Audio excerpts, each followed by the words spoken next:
Mesdames et messieurs, bonsoir et merci de prendre ce rendez-vous. Nous allons recevoir pour vous dans un instant, ce mercredi 27 octobre 2021, le président de l'ONG Faillite. Il répond au nom de Dr Maotonji Boko Daro.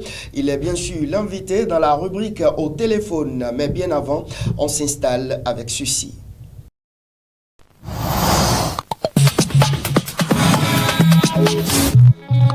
Le bulletin d'information vote de la loi sur l'avortement. Vlavono révèle un parlement aux ordres. C'est le titre ou la manchette du quotidien Matin libre du jour. Je vous invite à suivre le contenu à travers ce récit.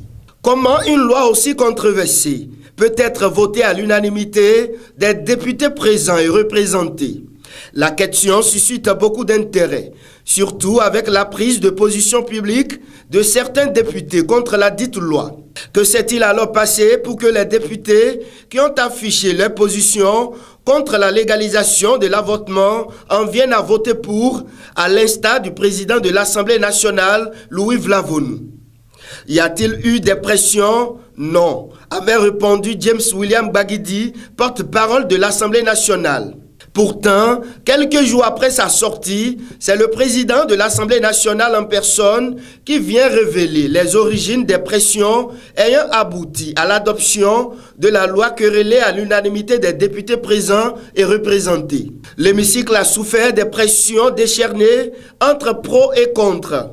Mais nous avons su puiser dans notre génie créateur et notre expérience pour ramener le consensus après une suspension inspirée afin de respecter l'engagement pris par nos partis politiques respectifs à accompagner le chef de l'État dans ses réformes, a laissé entendre le président de l'Assemblée nationale lors de son discours d'ouverture de la deuxième session ordinaire de 2021. Dans la nuit du 20 au 21 octobre à l'Assemblée nationale, on savait que les débats étaient nourris entre pro et contre la légalisation de l'avortement. En dehors de Louis Vlavonou et de Akhenatonde qui avaient publiquement exprimé leur hostilité à l'égard de la loi, les députés Nestor Noutaï, Kadek Badamossi, Paulek Benou et d'autres étaient également contre. Il a fallu la suspension inspirée de Louis Vlavonou pour qu'à la reprise, la loi soit votée à l'unanimité. Quand on s'en tient aux propos de Louis Vlavonou, c'est cette suspension inspirée qui a permis aux députés de se décider à respecter l'engagement pris par les partis à accompagner le chef de l'État dans ses réformes. Autrement dit, les députés ont agi conformément à la volonté de leurs partis respectifs qui, eux, respectent l'engagement pris envers le chef de l'État. On en déduit que pour que les députés qui étaient contre la légalisation de l'avortement arrivent à voter oui, il y a donc eu pression. Pression directe des partis politiques et pression indirecte du gouvernement, initiateur du projet de loi. Une preuve de plus que les députés de la 8e législature ne votent pas suivant les desiderata de leurs mandants, mais suivant les consignes de leurs partis ou du gouvernement. C'est ce qui justifie donc les votes à l'unanimité. Sinon, une loi pouvait bien être votée même avec des voix contre. Il suffit que la majorité des députés présents et représentés votent pour que la loi soit adoptée. Mais, visiblement, aucun député ne veut être identifié comme celui qui est contre la consigne donnée soit par son parti, soit par le gouvernement. Pas plus que le président de l'Assemblée nationale. Dans ces conditions, en quoi est-ce que le Parlement 8e législature est différente du Parlement 7e législature, qualifié de Parlement pipan? A bien décrypté le discours du président du Parlement à l'ouverture de la session, on est tenté de se demander s'il a mesuré sa portée. Tout porte à croire que face aux nombreuses critiques que suit l'Assemblée nationale depuis le vote notamment de cette loi portant sur la légalisation de l'avortement, le président de l'institution, Louis Vlavonou, qui avait déclaré Urbi et Orbi avec son collègue Akhenatonde qu'il voterait contre le projet, veut avoir finalement la conscience dégagée après que le oui l'a emporté à l'unanimité des députés présents et représentés. Il avoue publiquement qu'il aurait pu tenir parole en restant ferme jusqu'au vote sur son nom. Mais c'était sans compter avec cette suspension des débats en plénière qui a permis de se rappeler que les députés, via les partis politiques, avaient pris des engagements d'accompagner le chef de l'État dans ses actions. Conséquence logique, le projet ne devait en aucun cas être rejeté. N'est-ce pas là une façon de se sauver en indiquant implicitement qu'il y a cette pression d'engagement pris à ne pas perdre de vue qui a fini par avoir raison de la bonne foi en le disant dans un discours à une occasion aussi solennelle? Louis Vlavonou n'est-il pas en train de se libérer du joug dans l'espoir, peut-être que son message qu'on peut considérer comme une dénonciation publique sonnera comme une invite à qui de droit à lui laisser désormais les coups de franche d'agir? Les changements opaques seront désormais reprimés dans le département de Lomé. C'est du moins la décision prise par l'autorité préfectorale. Une décision qui vient renforcer la lutte déclenchée récemment par le maire de la ville de Porto Novo, le maire Chalmagne Nyankoti. Une décision qui consiste à lutter également contre le chargement et le déchargement opaque. Ida Sagbo et Kabiru Adjadi ont tendu les micros aux transporteurs de la ville de Porto Novo.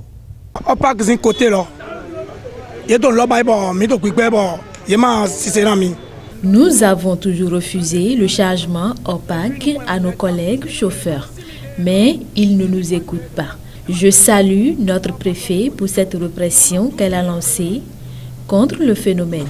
Je suis content et je propose qu'elle ramène l'amende forfaitaire de 6 000 francs à payer pour la libération des véhicules à 12 000 francs. 6 000 par jour de dollars. Et ma paix, n'a pas closé un côté. Normalement 12 000 dans ce là. C'est les dons. Il y a beaucoup préférés temps. Le nouvel des dons ayant. Cet arrêté pris par notre préfet pour réprimer les opaques est très bon, car ça nous met en sécurité, que tout le monde respecte la loi. Arrêtez de préfet de ton kaka. Notre préfet a pris un arrêté, c'est très bon, mais nous souffrons à Porto Novo. Nous n'avons pas de Pâques, surtout à Wando, là où nous sommes actuellement, alors que nous accueillons trop de clients ici plus que sur les autres Pâques. Nous, chauffeurs de ce Pâques, respectons la loi et chaque véhicule a son emplacement. Cependant, le Pâques est exigu pour contenir tous les véhicules, raison pour laquelle il y a changement opaque. Mindo Pâques ouais bon, il est sensibilisé bon, mimo Pâques général bon, Pâques lié, boto le wando. Désordre mon côté manati. Né le préfet de kaka on y est jona mais né ni ba Pâques nous mindo mando Pâques to pali. Ligne d'agwe ouais de ton. Ouais quoi éclat de ligne d'agwe de ton, yo sur la ligne d'agwe do mi chauffeur là go. Ne peut pas do mi le prendre do yemo Pâques nous mi bo sensibiliser mi.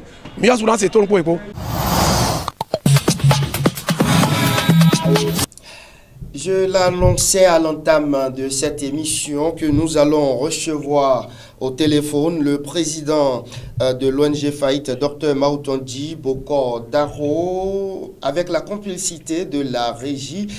Est-ce qu'on peut recevoir Dr Maoutondi? Dr Maoutondi, bonjour. Bonjour, monsieur Din Badarou, Chamdin. Oui, vous êtes le président de l'ONG Faït. Comment se porte cette ONG avec cette histoire de la COVID-19? Tout à fait, mais disons plutôt FIF. FIF pour 10 fois en anglais, force agissante pour un impact et une transformation harmonieuse. D'accord. Je préfère FIF à Faït. Ok. Voilà, l'ONG Faït se porte bien. Pour ne pas dire qu'elle se porte super bien. C'est vrai, le contexte de coronavirus est là. Les activités ont été certes un peu bousculées. Nous n'avons pas pour autant cessé d'impacter. Il y a eu plusieurs actions qui ont été menées en 2021. En avril, mai et juin, c'était de grandes campagnes de lutte contre le paludisme, de prévention. On a agi en amont en distribuant gratuitement des moustiquaires. On l'a fait à Cotonou, on l'a fait à Calavi et on l'a fait à Parakou. Le 20 mai, nous étions au CHU-MEL aux côtés des enfants malnutris hospitalisés dans le service en leur apportant une assistance en vivres et en moustiquaires imprégnés d'insecticides à longue durée d'action. Le 8 mai, nous étions à Zé. Nous étions à Zé pour l'inauguration d'une cuisine moderne en remplacement de la cabane qui jadis servait à la préparation des repas pour les enfants handicapés auditifs du centre des Sous les Merveilles de Zé. Et c'est un peu cela. La dernière activité en date, c'est une campagne grandeur nature de don de sang, malgré le contexte sanitaire qui ne s'y prêtait pas. Le contexte de Covid fait que les gens sont de plus en plus réticents à aller donner un peu de leur sang pour sauver des vies. Nous avons cependant organisé une grande campagne avec au moins une centaine de poches de sang collectées au profit des usagers de nos hôpitaux. Et ça s'est passé à Gla le 7 août 2021. Donc c'est un peu pour dire que le contexte de coronavirus cède, mais nos activités n'ont pas pour autant été freinées. Docteur Maotondi Bokodaro, à quand alors l'organisation de la prochaine activité? Bon, ce sera en décembre, le 18 décembre pour être plus précis, et ce sera à Tokpa Domé, c'est dans l'arrondissement de Sèvres et la commune de Comé. C'est dire quoi? Ce sera pour nous une manière de réinventer le social, d'enseigner le social autrement, avec cette fois-ci une approche beaucoup plus participative, impliquant d'une part les bénéficiaires, ensuite la communauté entière et bien entendu les partenaires que vous et nous sommes. Ce sera du beau, ce sera de l'inédit, ce sera du grand. Et je ne vous donne pas tous les détails, vous les découvrirez sur place le 18 décembre par la grâce de Dieu. Guérita TV sera certainement à vos côtés. Ah, nous l'espérons. L'activité, c'est une solidarité aux côtés des enfants orphelins de Tokpa Domé. Et comme je l'ai dit, ce sera de l'inédit parce qu'on va les servir autrement. Servir les orphelins autrement, tel est l'intitulé du projet.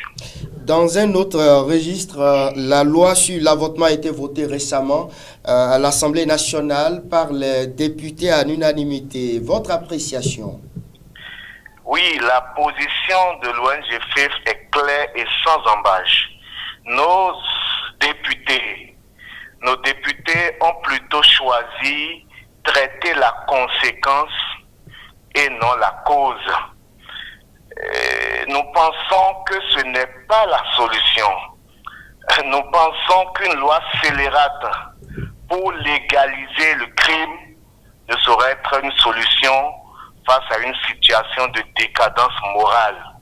Et si on retournait aux fondamentaux, et si on traitait la cause, si on agissait sur la cause, il y a un adage qui dit en fond, et non mon dandaï, ou nos impoda makame.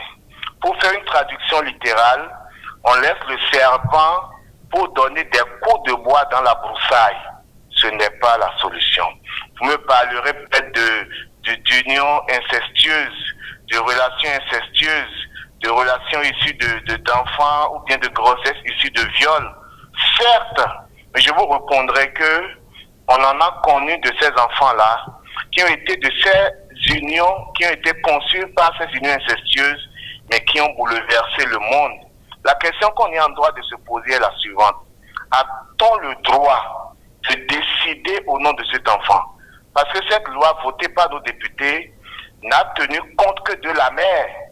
Et qui tient compte de la voix de cet enfant à naître, de cet être innocent sans défense, qui tient compte de son cri de cœur, de son cri d'alarme? Personne. Donc nous nous positionnons au sein de l'ONG FIF contre cette loi qui légalise le crime. La vie humaine est sacrée et nul n'a le droit de l'ôter, fût-il un médecin. La solution que nous proposons est la suivante. Retournons aux fondamentaux. Rétablissons les valeurs. C'est d'ailleurs cela tout le combat de l'ONG FIF. Travailler à ce que les valeurs morales, les valeurs religieuses, l'éducation sexuelle soit inculqué dans la tête du jeune homme, soit inculqué dans le cœur de la jeune fille. Travailler à ce que les fondamentaux de la famille soient rétablis. Travailler à rendre suffisamment responsable l'homme marié, la femme mariée. Travailler à transformer notre société. Nous pensons que ce sera cela la vraie solution contre tout ce que nous voyons et non pas une loi qui légalise à l'accélérate l'avortement. C'est la fin de cet entretien téléphonique. Votre conclusion? La conclusion, c'est de vous remercier pour tout ce que vous faites pour notre population. Vous avez compris tôt que l'avenir se fera avec le numérique. Vous y êtes mis tôt et l'histoire retenu cela. Nous vous remercions énormément. Je vais aussi conclure et nous souhaitons d'ailleurs bon vent et bonne mer à la Guérite TV Monde. Je vais aussi conclure en souhaitant de tous nos vœux, c'est cela ce que nous voulons que l'histoire retienne. Et nous souhaitons de tous nos vœux que nos députés, nos dirigeants fassent du rétropédalage. Parce qu'on peut se tromper, mais il est bon aussi de revenir sur ses erreurs. Cette loi n'est pas une bonne loi. Et nous le disons à haute intelligente voix. Et c'est ce que nous voulons que l'histoire retienne. Merci à vous, Dr Mautondi Boko Daro. Mesdames et messieurs, c'était votre rubrique au téléphone dans l'émission La Trottinette. La suite, c'est dans un instant.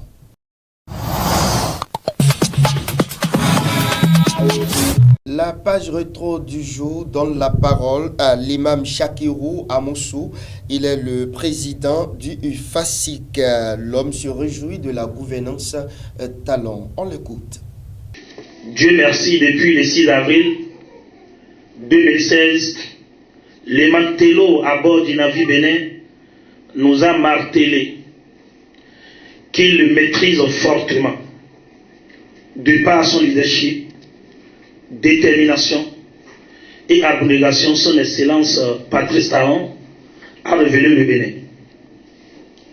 En dehors du rayonnement physique de notre nation, où nombreuses localités reflètent désormais la région parisienne, ce grand homme d'État a posé un acte héroïque de réforme du système partisan.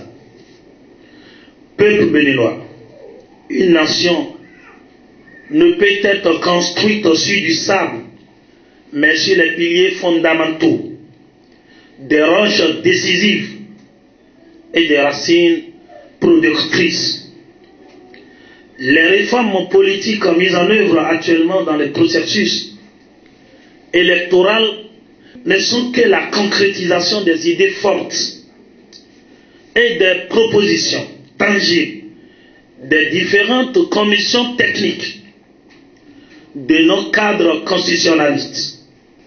À son Excellence, M. Patrice Talon, chef du gouvernement, nous l'encourageons, les fortifions et les félicitons pour ces fortes ambitions légitimes et salvatrices. Les élections présidentielles du 11 avril se passeront dans la paix, la lumière et de façon inclusive afin que la démocratie béninoise triomphe. Nous allons suivre à présent la vidéo du jour.